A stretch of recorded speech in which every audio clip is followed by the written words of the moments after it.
Bonjour à tous et bienvenue sur The Repair Academy. Aujourd'hui, on va parler des différents modes de mesure qu'on peut utiliser sur un multimètre pour détecter des pannes, parce qu'il y a plusieurs modes qu'on peut utiliser et tous sont utiles dans certains cas.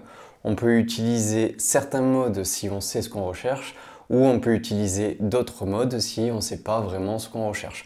Donc on va voir quels sont ces modes sur le multimètre, lesquels on utilise dans quel cas. Et on va aussi apprendre à analyser les résultats que le multimètre nous donne pour savoir s'il y a vraiment une panne ou non. Donc c'est parti, comme d'habitude on prend la tablette et je vais vous expliquer tout ça. Donc les trois modes qu'on va le plus utiliser sur un multimètre, c'est le mode ohmmètre, le mode diode et le mode bip. Mais on va voir que le mode bip il a une particularité parce qu'il peut être déclenché aussi sur le mode ohmmètre et le mode diode, mais je vais vous expliquer tout ça. Donc déjà, on va commencer par le mode ohmmètre, mais ici je vous ai représenté le cadran d'un multimètre. Il faut savoir que chaque multimètre est différent et sur votre multimètre, vous n'aurez certainement pas ce cadran. Il faut juste que vous arriviez à repérer où sont les valeurs qui vous intéressent. Donc par exemple ici vous voyez ce V avec les traits comme ça droit, ça veut dire que ça va mesurer de la tension continue. Le V avec cette vague ondulée, ça veut dire que ça va mesurer de la tension alternative.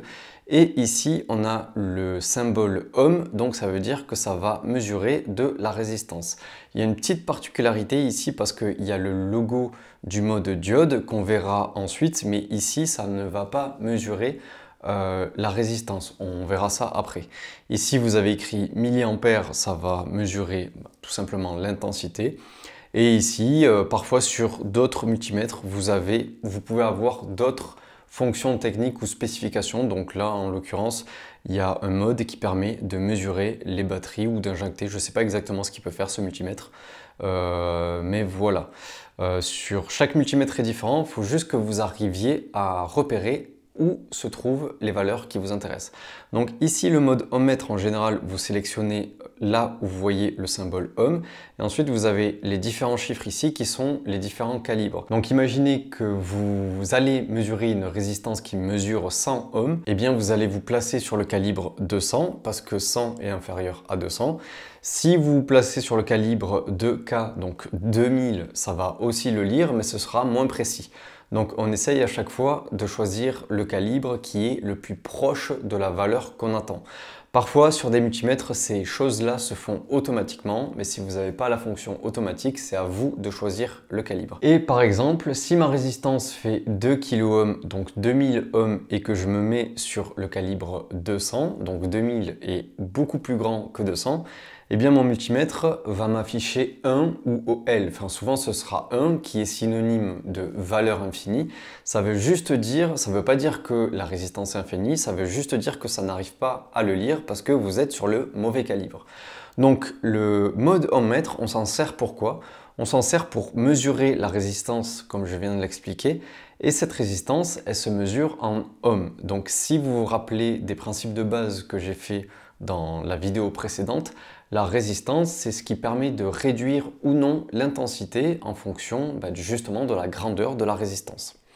Donc pour interpréter les résultats que ce mode ohmmètre nous donne, si on arrive à avoir une valeur, par exemple quelques ohms, 50 ohms, 100 ohms, 1 kΩ, eh bien on peut analyser ça comme un circuit fermé. Il faut savoir aussi que les résistances, elles sont placées dans des circuits électroniques.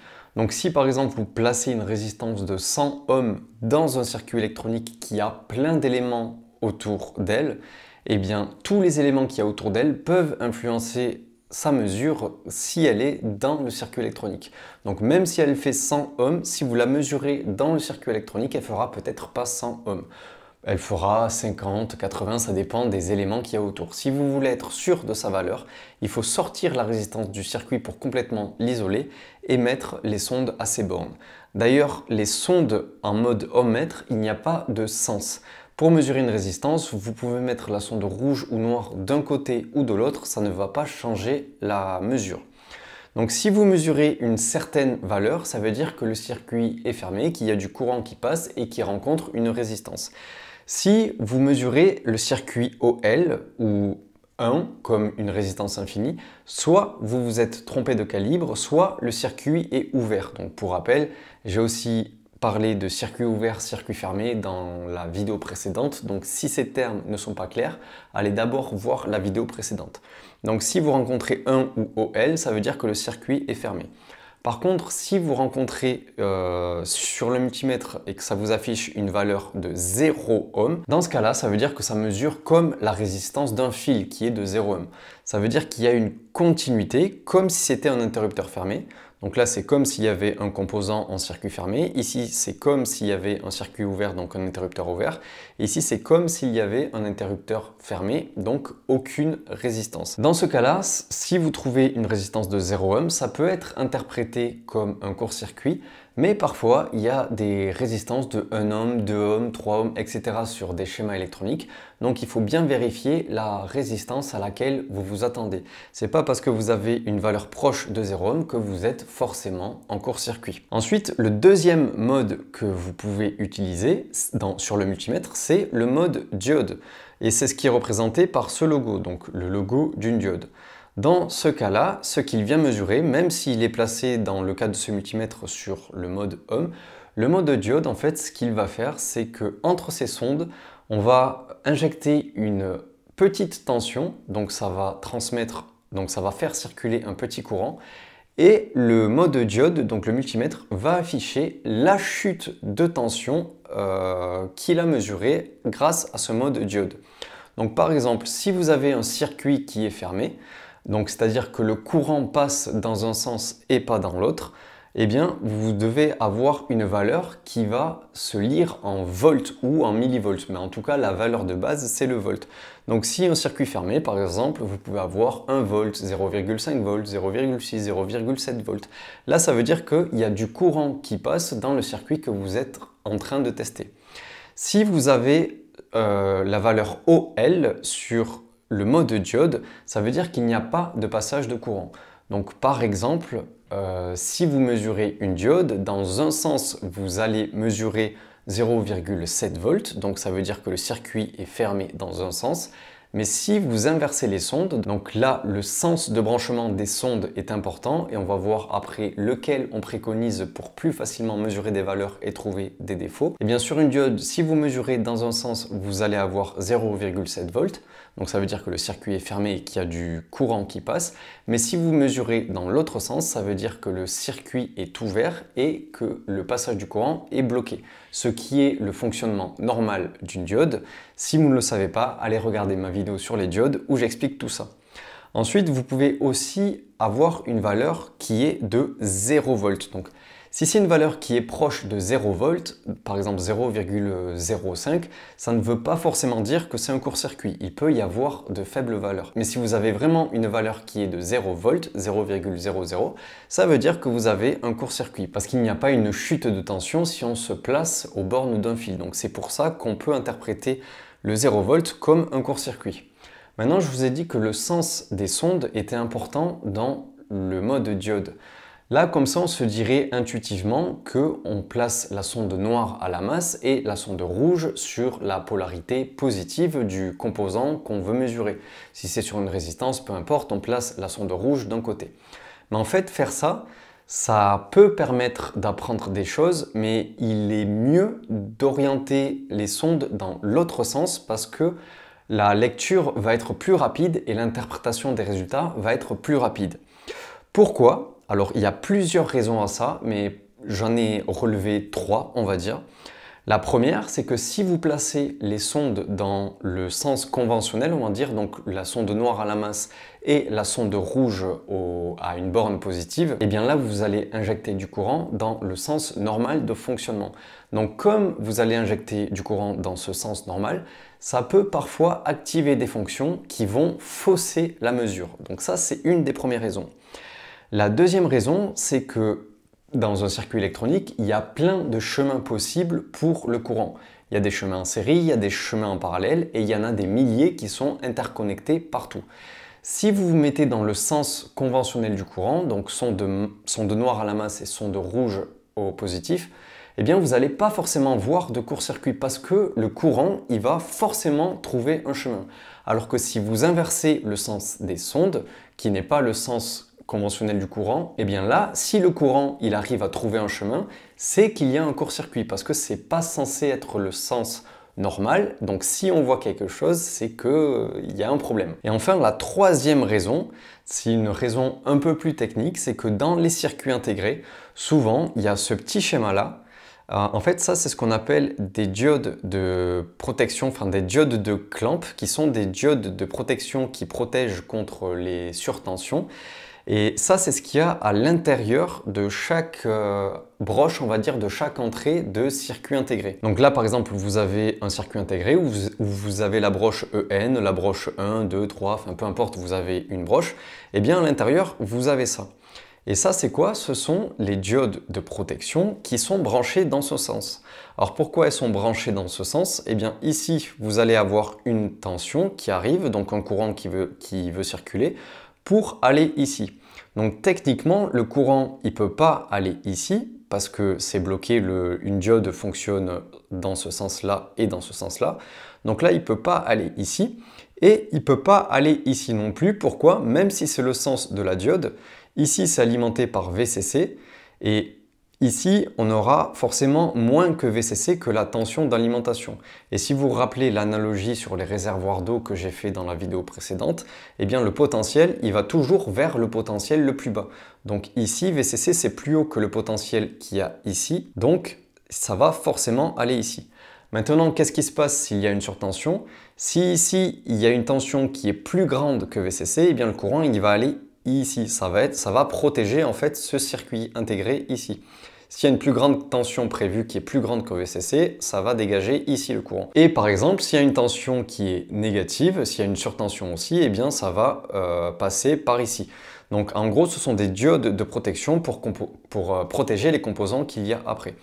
Donc ça peut expliquer pourquoi ici on met la sonde rouge à la masse et la sonde noire sur le composant qu'on veut mesurer parce qu'on teste le sens de fonctionnement de ces diodes pour voir s'il est positif. Donc toutes ces raisons font qu'on met la sonde rouge à la masse et la sonde noire sur le composant qu'on veut tester en mode diode parce que les valeurs sont beaucoup plus explicites dans ce sens-là, on peut plus facilement trouver des courts-circuits. Ensuite, vous avez aussi un mode qu'on appelle le mode bip, mais c'est un mode particulier parce que parfois, vous pouvez avoir le mode bip qui est fourni directement dans le mode diode et vous pouvez avoir le mode bip qui est fourni directement quand vous sélectionnez le mode ohmmètre. Mais sur certains multimètres, il y a le mode bip qui est qu'on peut sélectionner à part. Je vais vous expliquer la différence si c'est dans le mode ohmmètre, le mode diode ou sélectionné à part. En gros, le mode bip, ça indique s'il y a une continuité. Donc s'il y a une continuité, ça veut dire que soit il n'y a pas de différence de tension, donc de différence de potentiel, soit qu'il y a une résistance qui est très faible. Donc le mode bip, il bip justement, donc il émet un son, le multimètre, quand il y a une résistance qui est proche de 0 ohm ou une tension qui est proche de 0 volt. Donc imaginons que vous avez ici le mode bip qui est directement sélectionné quand vous mettez le mode diode. Et bien si vous avez une tension qui est très proche de 0, ça va biper. Et pareil, si vous sélectionnez le mode ohmmètre et qu'il y a le mode bip qui est aussi intégré, si vous avez une valeur qui est très proche de 0, ça va biper. Ça ne veut pas forcément dire quand ça bip qu'il y a un court-circuit, parce que si vous avez 10 ohms, par exemple 9 ohms, 5 ohms, ça peut biper parce que la résistance est très faible, mais ça peut aussi être une résistance qui est attendue. Si vous avez vraiment 0,00 ohm ou 0,00 volt, c'est que vous avez un court-circuit. Encore une fois, il faut que vous essayiez de savoir quelle valeur vous attendez. Et si vous sélectionnez le mode bip tout seul, si vous en avez la possibilité, en général, ce que ça fait, c'est que ça bip si la valeur est inférieure à 10 ohms et ça ne bip pas si elle est supérieure à 10 ohms. Donc on a vu les trois modes, le mode ohmmètre qui permet de mesurer la résistance, le mode diode qui permet de mesurer la chute de tension entre deux points et le mode bip. Donc là, on arrive à savoir déjà qu'on penche soit pour le ohmmètre, soit pour le mode diode. Mais ce qu'il faut savoir entre les deux, c'est que le mode diode est plus complet dans le sens où Dans le mode ohmmètre, si vous voulez mesurer des résistances, vous êtes parfois obligé de sortir les composants du circuit électronique et c'est pas forcément ce qu'on veut. Et en plus, la mesure d'une résistance, ça ne veut pas forcément interpréter que c'est un court-circuit ou un circuit ouvert, ça dépend comment les composants sont interconnectés. En mode diode, vous allez être un peu plus précis et en plus en mode diode, si vous avez des logiciels qui ont déjà relevé les valeurs auxquelles vous devez vous attendre, eh bien vous savez à quoi vous attendre. Et si par exemple en mode diode, vous trouvez 0,2 volts alors que vous auriez dû avoir 1 volt, eh bien là, il n'y a pas de court-circuit, il n'y a pas de circuit ouvert, mais vous vous rendez compte qu'il y a un problème. Et c'est que dans ce mode-là, le mode diode, que vous pourrez voir ce type de problème. Donc le mode diode, ça permet de détecter les courts-circuits, les circuits ouverts et aussi les comportements bizarres. C'est ce que je vous ai mis là. Le mode diode, il permet un diagnostic plus fin des semi-conducteurs, donc des composants électroniques, car il simule leur polarisation, donc c'est-à-dire le passage du courant, la circulation du courant, et mesure la chute de tension, tandis que le mode ohmmètre, donc celui qui mesure la résistance, donne juste une valeur de résistance brute, et ça c'est insuffisant pour détecter certains défauts internes complexes ou comportements bizarres des composants, et dont ça c'est possible en mode diode. Donc voilà, j'espère que j'ai été clair sur la différence entre ces différents modes de mesure qu'on peut utiliser sur un multimètre. Vous pouvez utiliser le mode ohmmètre ou le test de continuité si vous savez que vous recherchez un court-circuit, si vous savez à peu près ce que vous voulez rechercher. Mais en général, si vous voulez aller vite parce que ça permet de mesurer un court-circuit, un circuit ouvert ou un problème bizarre, on se met directement en mode diode et si en plus on peut le coupler au mode bip, alors c'est génial parce que ça va biper dès que ça va se rapprocher de 0 volt. Donc voilà, j'espère que j'ai été clair. Si ce n'est pas le cas, posez des questions en commentaire, j'y répondrai. Et si jamais vous voulez avoir des réponses plus personnalisées ou une explication plus personnalisée, venez en formation, comme ça vous pouvez poser vos questions et on pourra prendre le temps de vous répondre. C'était Gaël pour The Repair Academy, moi je vous dis à la prochaine vidéo dimanche à 16 h. Ciao.